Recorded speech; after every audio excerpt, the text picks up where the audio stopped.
From Connecticut Public Radio in Hartford, this is Audacious. I'm Kyone Wolf. Can you hear me now? Good. Can you hear me now? Good. If that phrase sounds familiar...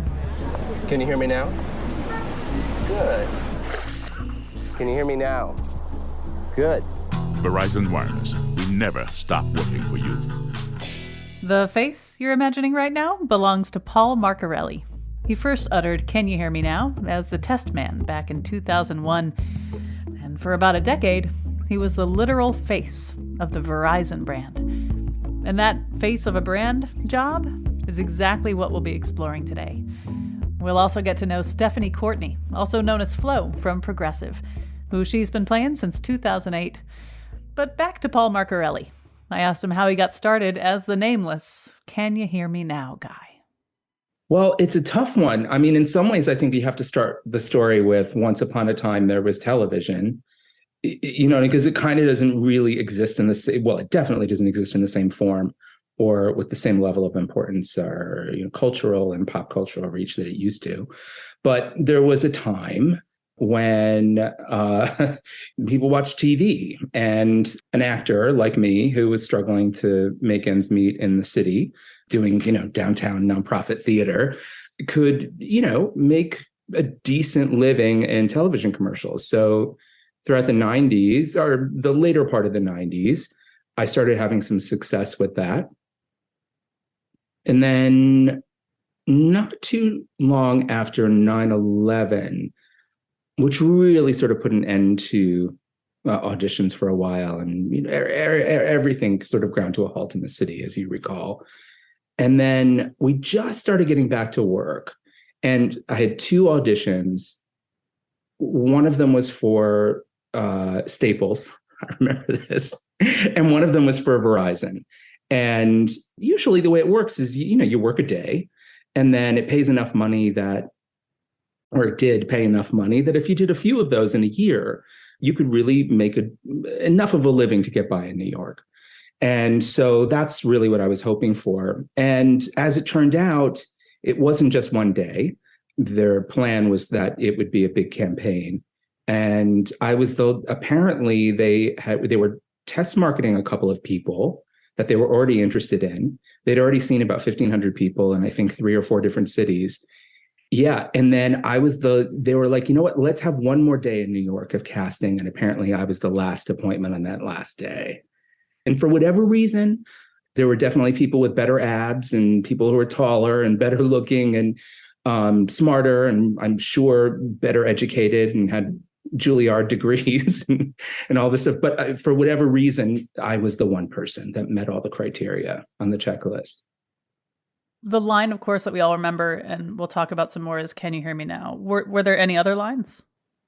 No, I think that was it in the audition. I remember walking around with like a whiteboard eraser, just sort of going back and forth and thinking, you know what, try not to do too much. Just try not to do so much. Ask the question, wait for the answer, and then say good, and that's kind of all I really did. And maybe the one time in my life I realized I was enough without doing too much. And so for whatever reason, I was the guy. And then, within a couple days, my agent called and was like, yeah, it's looking like it's going to be 2 weeks. And I was so excited because I was in a play that closed and was supposed to move to the Soho Playhouse. And then 9/11 happened, and that Soho Playhouse, I think, was below the cordoned off area. And I was thinking, if we're going to reboot a career here, maybe we can, stage it someplace else. In 2 weeks, I could pay to do the play someplace else. And I got a call maybe an hour later, and he's like, okay, it's not going to be 2 weeks. It's going to be 5 years. Were you prepared for the possibility this would be 5 years? Was this on the table? Oh, of course not. Of course not. And then he told me the money they were offering, and he's like, but that's a low ball.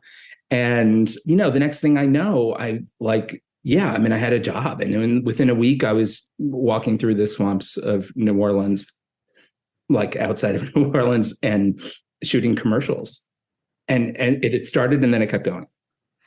What did you think was going to happen? Were you like, oh, this is going to be cool? People will probably recognize me. I'll make good money. By the way, can you say more or less what kind of money we're talking about for a 5-year contract with Verizon? I mean, it's bigger than a bread box. Listen, I mean, the kind of money it's not banker money. Let's put it that way. It's not hedge fund money, and it's not even, TV actor money, but well, no. I mean, I'm 52 and I'm retired, semi. I can be. And that's because of 20 years of doing this. But we're going to get, if I make it to 88, the money will be gone. That's what I've been told. So what did you think this was going to be like compared to what it ended up being like? I thought, like all things, it won't last. I mean, I just thought it would go away. I didn't expect it to keep going. I really didn't. And then I wanted to keep it. So, right. So then every year they had an option to sort of like pick up an option. And, I remember it came to a point where every time the option would renew, I'd have one day where I felt, okay. And then within 24 hours, I was like, I wonder if next year they're going to renew, because I wanted the money. Also, and I'm just realizing this in therapy right now, 22 years later, that I also thought, well, I have a year where I won't have to deal with other stuff. There's a whole year where this is going to be my priority. I'm going to be on the road for 200 days a year, and I'll deal with that other stuff down the road. And then the pandemic happened, and I suddenly had to deal with it all. When you would be on the road, I picture you're taping, can you hear me now, in different locations. Was that it? What else were you doing? Yeah, that was it. I mean, I was shooting commercials. So we shot probably, I would guess, somewhere between 50 and 70 commercials a year. So if you figure on either end of that is a travel day, you shoot for a day or two, right there is, maybe 150 days. And then there would be maybe like 50 appearances of one kind or another, be it at a corporate call center or at a football game or some other kind of sporting event or what have you. So it ended up being like an academic year, but spread out throughout the year. And I never kind of knew, I was sort of on call, basically. And I remember I would have to give a certain amount of notice for a day off. So it kind of ruled out even doing like a day on Law and Order, like that kind of thing. Because the way that would work, I remember at the time, was that you would have to commit for the 2-week period in which that episode was shooting, or the 10-day period in which that episode was shooting, if you got called back. And I could never do that because, they were going to start shooting that Monday, and my contract stipulated that I would have to give more notice than that. And so then there came a point where I was like, well, this is my full-time job. This is what I'm going to commit my energy to until it's over. And I kept thinking it was going to end, and it just, kind of never did. Now, when you were traveling, you're doing these appearances, you're just going to a restaurant or buying groceries, you would inevitably hear it. Yeah. Someone would recognize you and say, hey, can you hear me now? And I just would like to hear how you handled that, the evolution of how you handled that and how that felt. I was always uncomfortable with the attention. And then at the same time, it was like the only reason you do this kind of job is because there's some twisted part of your brain, like deep down, where it's like, somebody noticed me or whatever. And so I think it tapped into that too. But I also knew that like for instance, if I was in a play downtown, no, you'd never play. I mean, in the theater that I did, I mean, there were maybe 50 or to 100 people in an audience. That's it, ever. And if someone spotted you on the subway and happened to see you in that play, it was thrilling. And then, of course, there was an opportunity to talk about something thereafter, the writing of the play, or that other actor that played that part, or, yeah, that was really scary, or, oh my God, you were there the night the lights went out, or whatever the thing is. But with a commercial in which you really say 6 words, there's no place to go with the conversation beyond the person saying, I spotted you, That said, I never dismissed anyone. I always felt as though it would be deeply humiliating not to acknowledge someone. It would be deeply humiliating for the other person. And also, there was nothing, it was mostly well-intended. and I responded accordingly. I hope most of the time.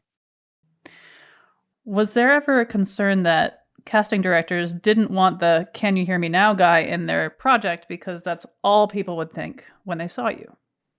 Yeah, for sure. And, there's a few things. One of those things is being a gay actor in the 90s and early 2000s. That's something that we should talk about. I would also like to say, if I can set up a little time frame for you. So imagine I started doing commercials in the 90s. And when I got this job, it was like 2001. And I think this is an important cultural or pop cultural moment happened when Ellen DeGeneres gets her talk show in 2004. She loses her job in the 90s and is basically unemployable until 2004. And I think there was part of me that thought I should be grateful to have a job because I'm this like gay dude with a steady gig. And I honestly couldn't think of anyone else who had one. So there was part of me that was just don't rock the boat. Be happy you have this. And I was lucky because in some ways, I think I would like to think that it wouldn't have mattered in the casting process if I had some public persona that was also out. But I didn't have a public persona. I was a nobody.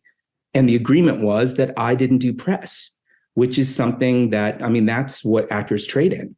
That's how they build their profile, is going out and promoting whatever they're working on. But I was in a promotion. So there was nothing for me to go and talk about, like on a talk show, or, I didn't have Architectural Digest come and look at my house. And none of those things happened. And so I was not building a profile. And so I wasn't, technically speaking, out.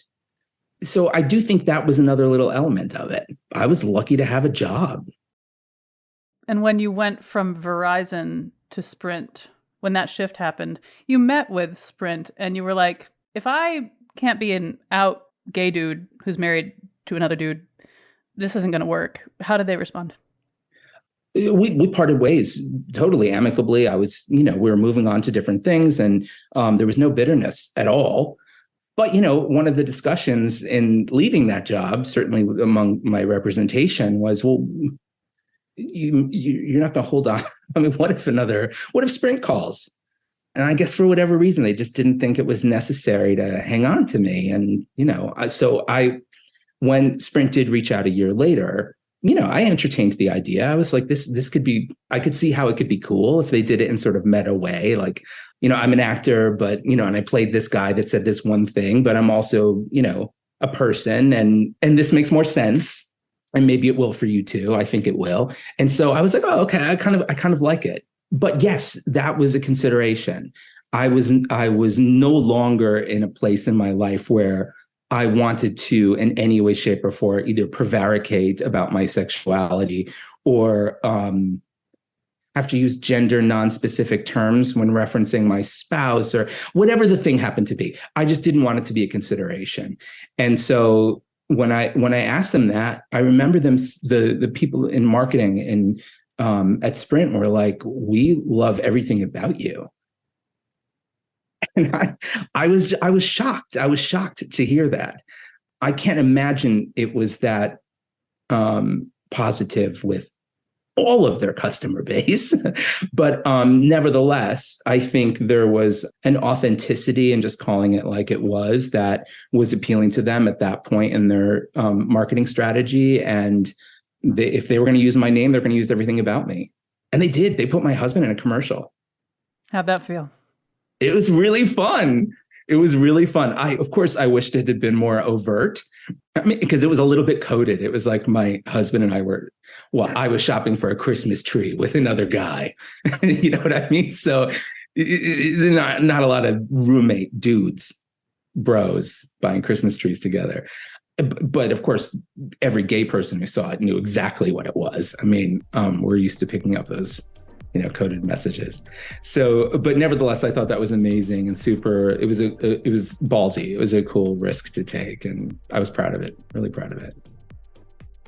That was Paul Marcarelli, Verizon's "Can You Hear Me Now" guy. He later appeared as himself in ads for Sprint, which is now T-Mobile. When we get back, Paul's relationship to creativity beyond commercials. I felt as though I had to somehow kind of legitimize myself. Like I felt like this need to sort of like prove that there was more there, and just don't care about that anymore. I really don't. And it turns out it's just not a very good motivator. And what's it like for Stephanie Courtney to develop the role of Flo from Progressive? And then they put the makeup on and more, and then stop. And then I caught my reflection. I was like, we have ourselves like a big character here. I'm Kyone Wolf. This is Audacious. Stay with me.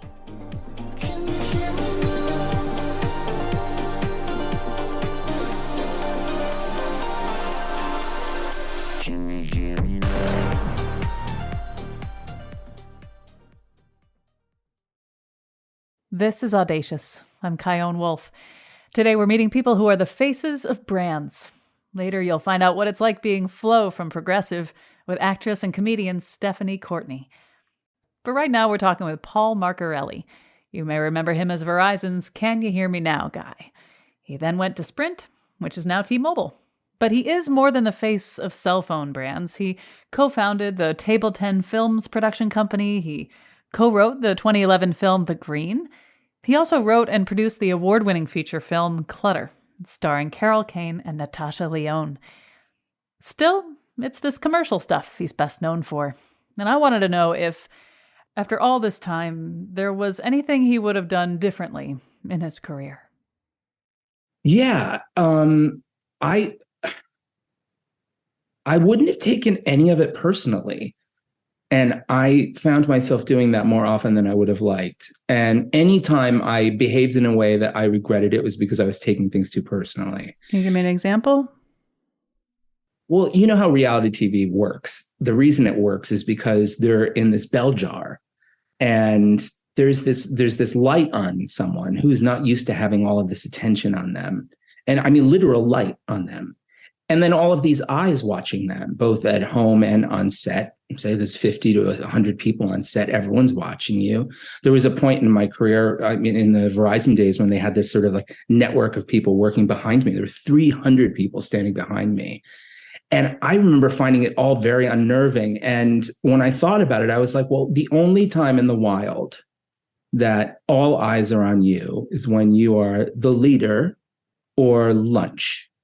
And I think there's something deep in the human psyche. It's where the ego, fight or flight ends and ego begins or something. And I think, it's why some actors act out to put people in their place, because they're tricked into thinking they're in charge. And the light does that. And it almost does it in spite of your best intentions. Some people are not all well-intended, but even the most well-intended among us, I think, can be tricked pretty easily. And then what happens, and I think you can divide this almost completely down gender lines, at least in my experience, when all of that attention is on a woman in my business, what I tended to see was insecurities popped up about appearance, about agency. I mean, all of that stuff would happen. You would just see it all play out. And then the guys would be like putting on a two-step, you know what I mean? Like it was just, and then gay guys like me landed somewhere in the middle. We were just like happy to be employed. I mean, you could almost just see it going on. So if I'm looking back, what I would do differently, I would not let myself get tricked by the light. So times when I either took a script too seriously and was like fighting for quality in a commercial, I mean, really, come on, just do the thing. Or, if I thought I had been, my feelings hadn't been considered, or what was convenient for me, or, and the reality is people bent over backwards to make sure the first person on the call sheet was well taken care of. But there were times when it was, that's not enough, and I just wouldn't take that seriously anymore. I mean, I really don't think I would. And I could say in large part, the second time around, when Sprint came around, there was a lot less of that. There was a lot less I cared about. And if you did hear me speak up, it was because I thought I had something to contribute. So what is your life like now? Well, it's different. I mean, there was, obviously the great pause happened. And, I've always had a house in Connecticut. But I settled here full time in about 2017 and spent maybe a couple months in the winter in our place in Savannah. But there was no more New York presence unless I was there for work. And I guess, at the beginning of the pandemic, I shot commercials in my apartment in my bedroom for like 6 months. And then that job ended too. And so it was sort of like I started this process of figuring out what I want the rest of, this time in my life to look like. And if I'm being honest, I still don't know. I have no idea. I just kind of got back on the boards at my agency. So, I've had a couple of auditions for voice stuff, mostly stuff that I can do from home. And that is how the work is now. I mean, most of it, everything you're auditioning for, 90% of it is from home. So I can be in rural Connecticut, which is incredible. And then I guess if I get work, some of the stuff you can do from home and some of it you have to go into the city or LA for. And that'll be great if that happens. I wonder when, hopefully you have a long career in front of you. You've had these 20 years in this one niche. But during that time, you also, produced award-winning films. Clutter won Best Feature at Harlem International Film Festival. You've done other work.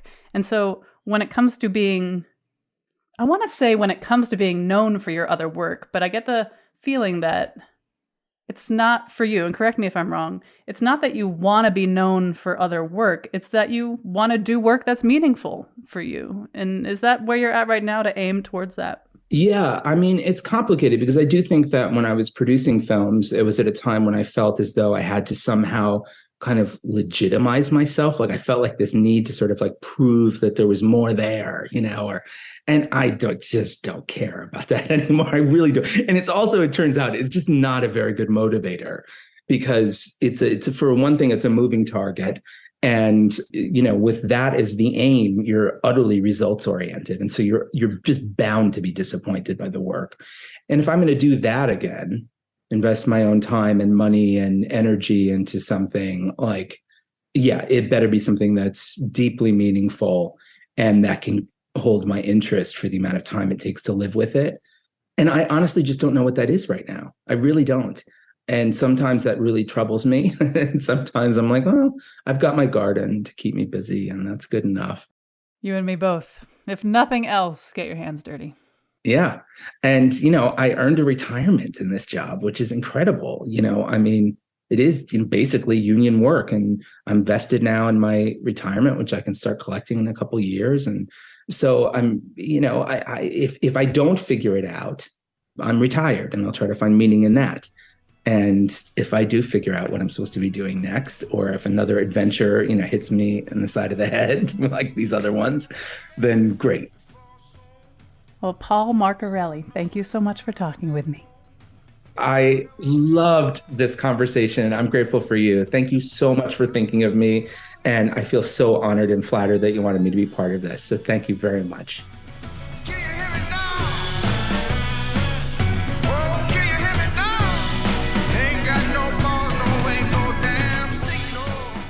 In early 2008, the world met Flo, the face of the insurance company Progressive. Welcome to Progressive.com. Did you find your policy okay? I did. Saved over $350. We have a savings of $350. A savings of $350. The woman behind the hair and makeup and perkiness? That's actress and comedian Stephanie Courtney. She's been in other stuff. Films like For Your Consideration, The Brothers Solomon, and Blades of Glory, and TV shows like House, Two Broke Girls, and Mad Men. But she will likely be known as the upbeat insurance fanatic Flo for the rest of time. I asked her to take me back to right before that audition. What was going on in her life? I was so broke. I was so broke. I was broke. This was probably my car. I had a car that in 2003 and 4, would not go in reverse. The transmission just kept breaking. And my parents were like, stop calling us for help with this. This is beyond. And we have to retire at some point. Stop it. And so I was like, well, I can do this as long as I don't go in reverse. And so I would just like go to where I was like waitressing. I'm not even good enough. I was a terrible waitress, but I was working the counter at a restaurant. And I would just go and I would like scoot into, parallel parking spot that had a way out, you know what I mean? A way in and a way out. And I lived that way for like 3 months, which is so, when I booked Flow, I was after Mad Men actually. And it was crazy. For me, that was like, what's happening, you know? When you did the audition for Progressive, did you have any spidey sense that was going off during this audition that maybe gave you a clue as to the powder keg you were stepping into? Not really. I do remember, like, there were things about it that I really liked at the beginning of it. The first thing, it was like, oh, this is like a big box store employee. So you've got your trunk with your, like, my lab coat, my business lady blazer, and my polo shirt. So, like, I threw on my polo shirt, and then the direction was, this lady is so positive, it's over the top positive. And I was like, great. And so I just played my mom when she'd answer the phone. Like, she could be like, you guys are driving me crazy. And I'm like, hello?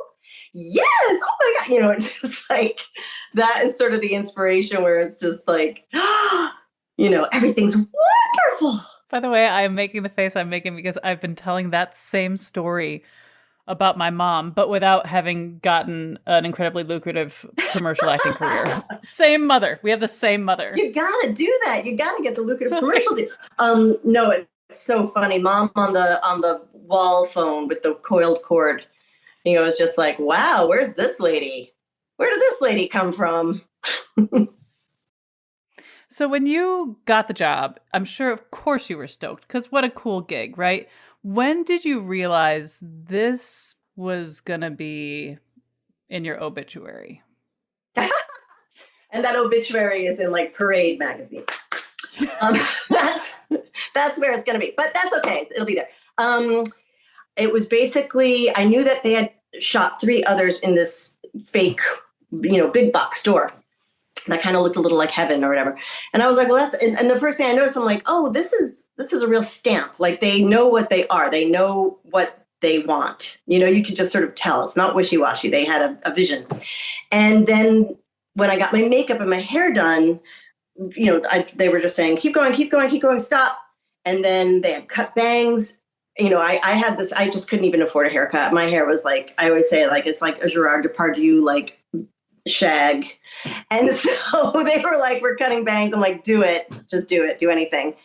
And then they put the makeup on and more, and then stop. And then I caught my reflection. I was like, and that was sort of, I was like, I don't know this lady. I don't know her. Like, who is this? Like, we're going to find out in a second. We're going to go out there and find out. But I knew, like, if they liked what I did in the audition and I look like this, like, we have ourselves like a big character here. And then at the end, they had a couple of actors come and play the customers. So then I was like, we've got 2 or 3 now, because we did the same commercial with 2 different endings. And I'm like, I think we've got like 2 or 3 commercials. And then they said, would you do the voiceover for the other 3?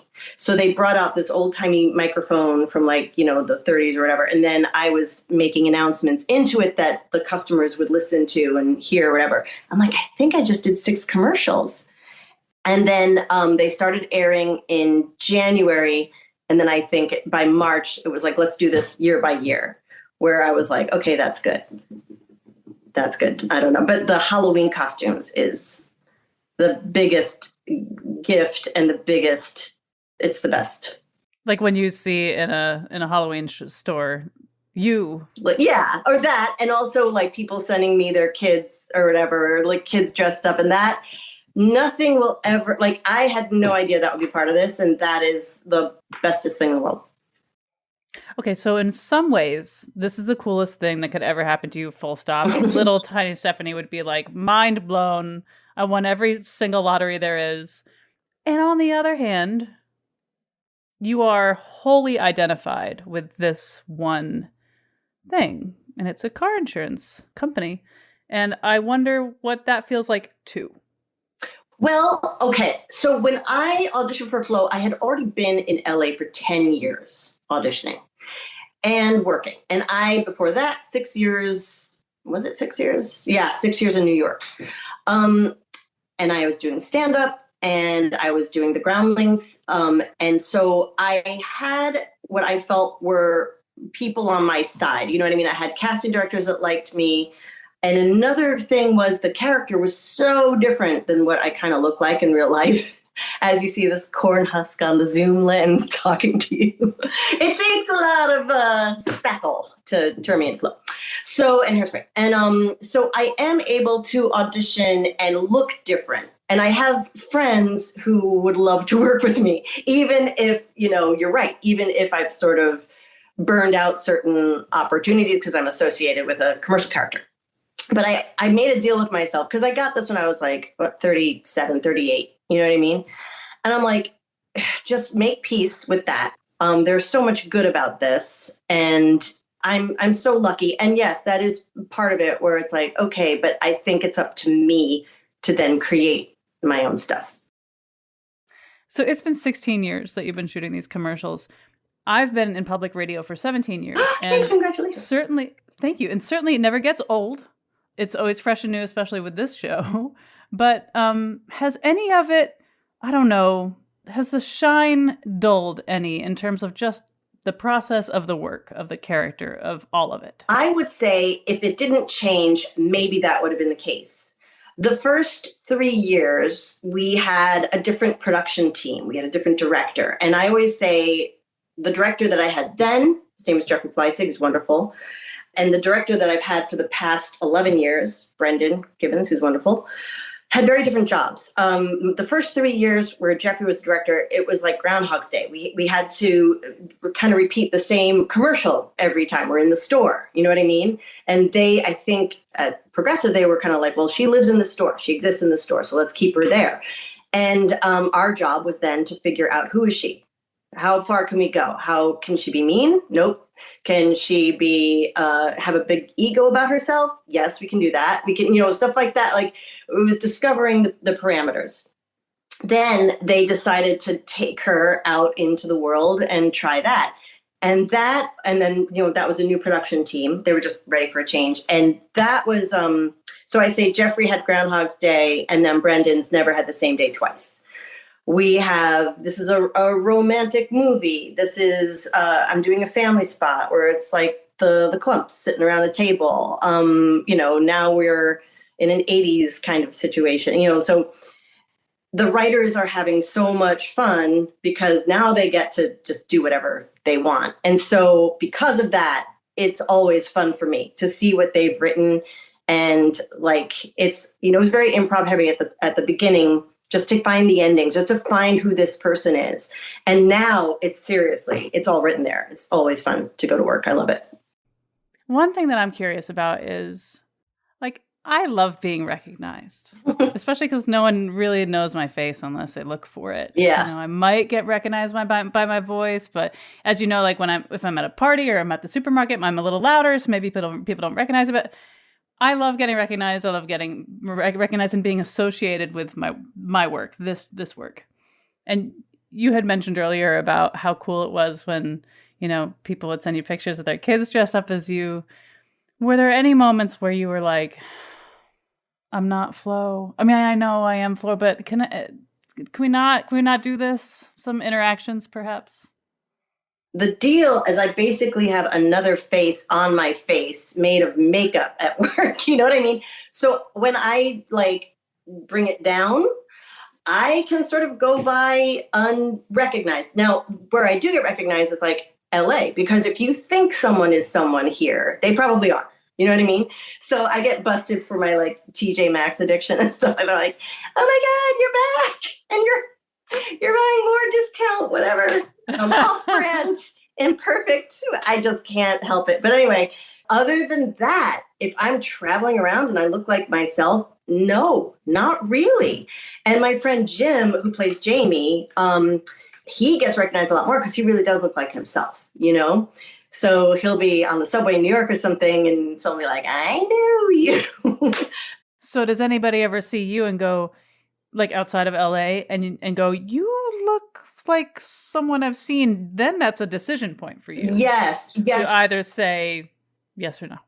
One time my mother-in-law, I think we were at the Gap, and this was early days, and the lady behind the counter was like, you look familiar. And I know enough to just let it go, just to be like, yeah, maybe you went to college or something. And she was just like, she plays Flo. And you can see the lady sort of looking at me like, oh, right.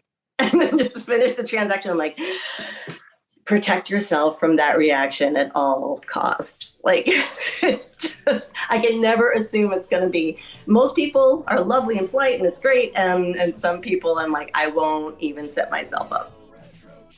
That was Stephanie Courtney, also known as Flo from Progressive. She's talking with us for our show about what it's like being the face of a brand. After the break. I would have a nightmare in the early days that I'd be in an airport or something. I'd look at a TV and there would be like a dirty sock puppet and it would say Progressive over it. Like I'd been replaced by a very filthy sock puppet. I'm Kyone Wolf. This is Audacious. Be right back.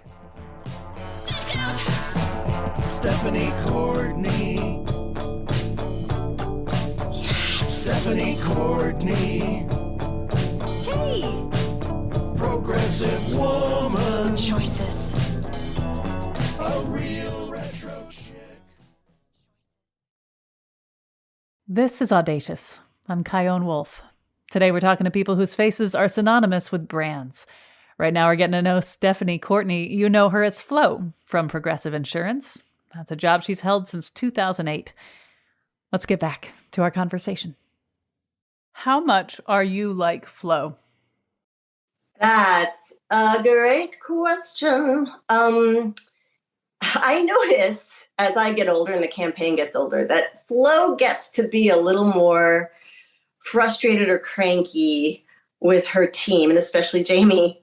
And I love that. I love that, she's risen in the ranks, but I kind of, I get a lot of notes sometimes where it's like, don't reference death. Like, don't like, no one wants to hear about your age jokes. Just, this is keep it up. Yeah. Flo is sort of the engine, like whatever keeps her up and going is sort of the engine that got me through like the broke years where it's just like, put that smile on and go and tap dance hard, tap dance for that job. And I think that's what Flo has, but I can say after I play, especially the early days when I would be Flo for whatever, 10 hours, I needed to get a driver to bring me home because I was like, you don't want me driving on the freeways after I've just been in the bright lights and playing this character with my eyebrows up, like, and big eyes and a big smile. It's really exhausting. Did the driver have Progressive? Oh, it doesn't everyone? This comment brought to you by Progressive. Sorry. Cut that out. Flo has been such a fixture in our popular culture for so long. What do you think explains your staying power?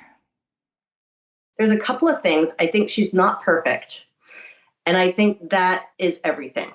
Because there are lots of commercials with a model who, and they work, they're great, and but Flo's not. But she thinks she's a superstar.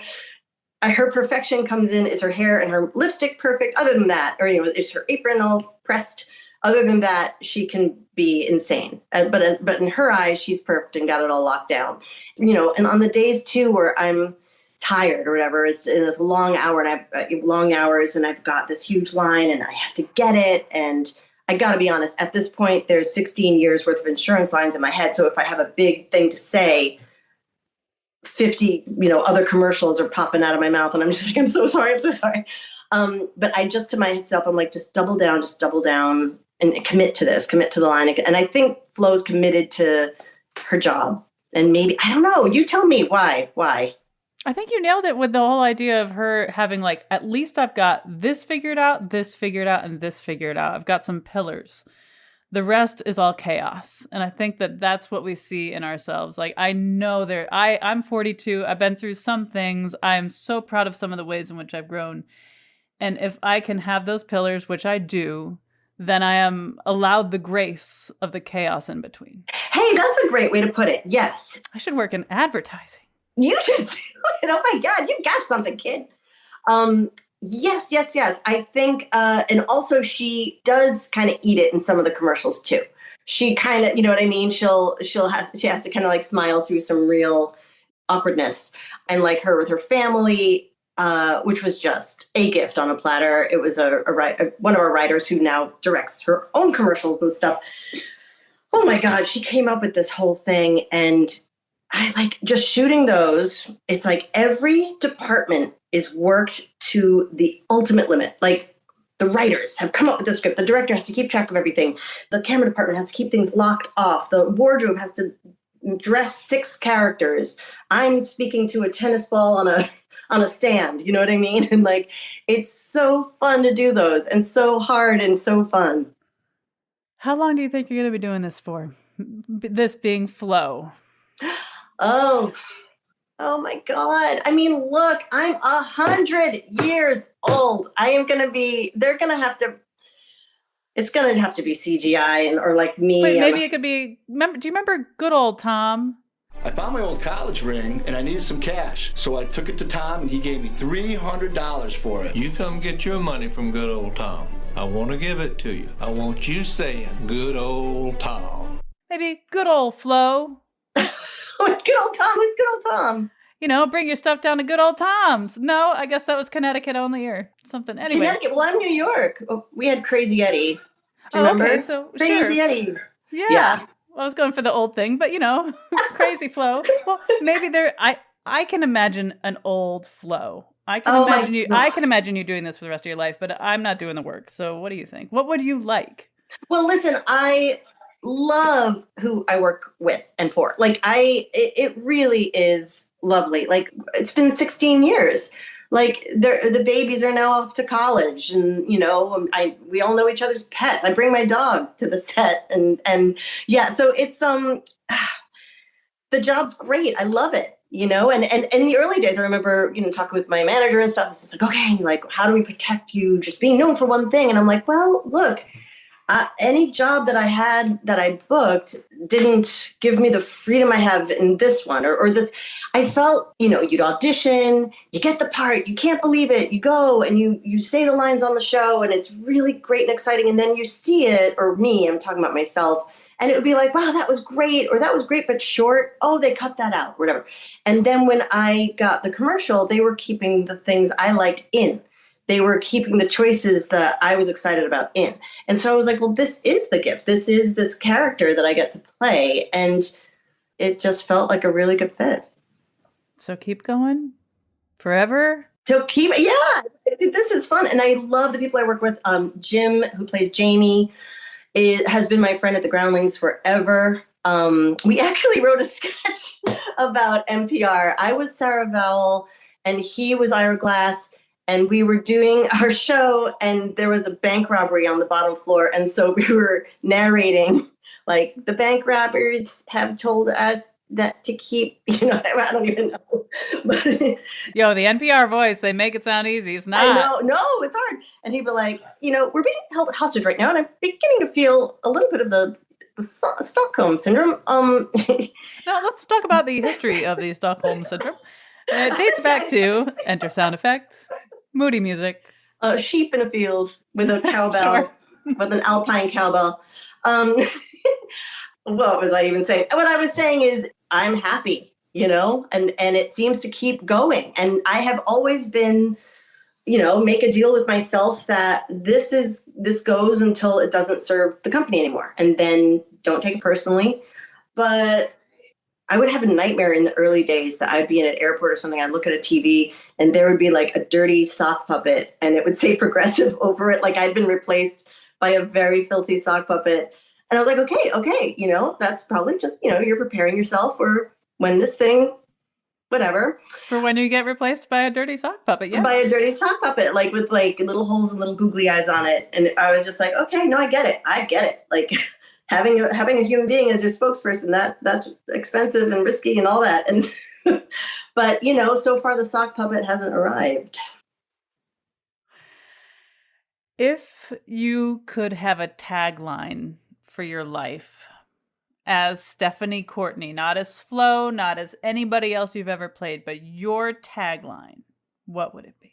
Help me make one up. I've sort of decided that my purpose in this world, what I would like it to be, is to take the fear down. That's what I hope to do with anything I do. But that's such a negative way to put it. So it would be, oh God, Stephanie Courtney. Amplify the love? Amplify the joy? Wait, if I said accentuate the positive, that's just, I feel like that's been said before. Well, that's been sung before. Yes. Would you get sued for it? Are your lawyers going to be all mad? No. Public radio has a blanket license. You want to accentuate the positive? Do you want to we can just go with that? We could play the song out. Exactly. Except I feel like I do find catharsis in playing very cranky people. So what is that? I want to dissect. Is it related to Schadenfreude, but like inward in a way, or maybe like inverted Schadenfreude? Yes, embrace the Schadenfreude. Schadenfreude. Like embrace it all. Embrace it all. Is that right? I got to speak at this college, at my college graduation, and my whole speech was about failure is part of it. You're going to go out there and you're going to get a job, and then maybe it won't work out or whatever. And it's just like, that's okay. That's part of this. Like, an improv too. It's like the mistakes have to be accepted, you know? So maybe embrace the unexpected. Fail fast. Fail fast. Fail enthusiastically. Yes, fail enthusiastically. It's great. And on the other side, you have a funny story to tell at your next dinner party, and you're tougher and you're more empathetic. There you go. Thank you. And put on makeup. I've asked everything I planned on, and I know that there's so much more to you than this, but... No, there's not. That's the bottom of the barrel. You're done. Is there anything else? I just want to make any open floor for anything else you want to say, considering, you're in this episode with Paul, and it's talking about being the face of a whole business, of a whole product. Like, anything I missed, I just want you to make sure that when you hang up the Zoom call, you feel like I got it all off my chest. I want to tell Paul, I just want to give him a standing ovation for the job he did. He was, I think before him, I don't know a lot of spokespeople that weren't, celebrities or whatever. So he probably paved the way for me having a spokesperson job. And I believe we have the same agent, Paul. So I just wanted to thank him and give him props and just tell him he has conducted himself with so much awesomeness and class and strength, and I just give him a lot of love. Well, Stephanie Courtney, thank you so much for talking with me. Thank you. Audacious is always lovingly produced by Khalil Rahman, Jessica Severin DeMartinez, Meg Fitzgerald, Meg Dalton, and Katie Tolarski at Connecticut Public Radio in Hartford. If you want to hear more interviews about what it's like being known from TV, subscribe to Audacious, and you'll find episodes featuring a conversation with the zookeeper whose arm was ripped off by a tiger in Tiger King. And you can listen to a whole episode about what it's like winning a new car on The Price is Right, solving the puzzle on the Wheel of Fortune, and not beating a champion on Jeopardy! You can hear them all at ctpublic.org/audacious or wherever you get your podcasts. Stay in touch with me on Facebook, Instagram, and TikTok at Kyone Wolf. You can always send an email to me, audacious@ctpublic.org. Thanks for listening.